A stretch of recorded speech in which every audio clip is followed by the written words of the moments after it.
नमस्कार, मी पंजाब डक। आज आहे 30 जुलै 2025 आणि मी माझ्या शेतात आहे आणि या ठिकाणून आपल्या महाराष्ट्रातल्या शेतकऱ्याला अंदाज देणार आहे। 3x1 चा कापूस आहे।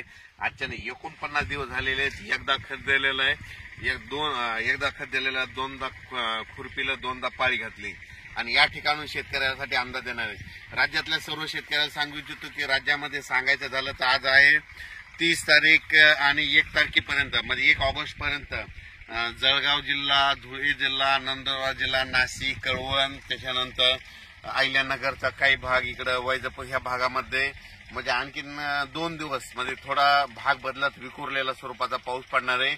म्हणून उत्तर महाराष्ट्रातल्या शेतकऱ्यांनी हा अंदाज लक्षात घ्या। खास करून म्हणजे आज 30 जुलै पासून ते 1 ऑगस्ट पर्यंत नंदुरबार, धुळे, कळवण, नाशिक, सटाणा, नंदुरबार, त्याच्यानंतर आपलं अहिल्यानगरचा काही भाग इकडला म्हणजे उत्तरेकडला, त्याच्यानंतर बुलढाणा जिल्हा, अकोला, परतवाडा ह्या पट्ट्यामध्ये, एमपी बॉर्डरचा म्हणजे अमरावती ह्या पट्ट्यामध्ये आणखीन 2 दिवस म्हणजे थोडं पावसाचं वातावरण राहणार आहे।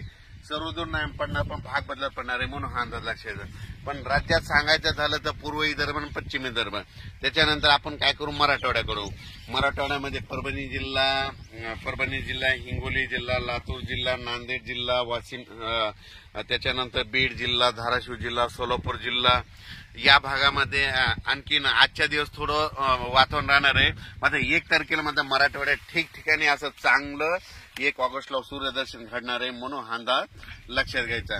त्याच्यानंतर आपण वळू पश्चिम महाराष्ट्राकडे। पश्चिम महाराष्ट्राकडे देखील आज आणि उद्याचे दिवस सरी त्या चालूच राहतील, पण 2 तारखेपासून तिकडल्यामध्ये पश्चिम महाराष्ट्राकडे 2 ऑगस्ट पासून तिकडे देखील चांगलं सूर्यदर्शन होणार आहे, म्हणून डाळिंब शेतकऱ्यासाठी आनंदाची बातमी, म्हणून द्राक्ष शेतकऱ्यासाठी आनंदाची बातमी। त्याच्यानंतर काय करायचं, आपण पूर्व आणि पश्चिम विदर्भ 6-5-11 जिल्ह्यामध्ये म्हणजे वर्धा, नागपूर, भंडारा, गोंदिया, चंद्रपूर, त्याच्यानंतर अकोला, यवतमाळ,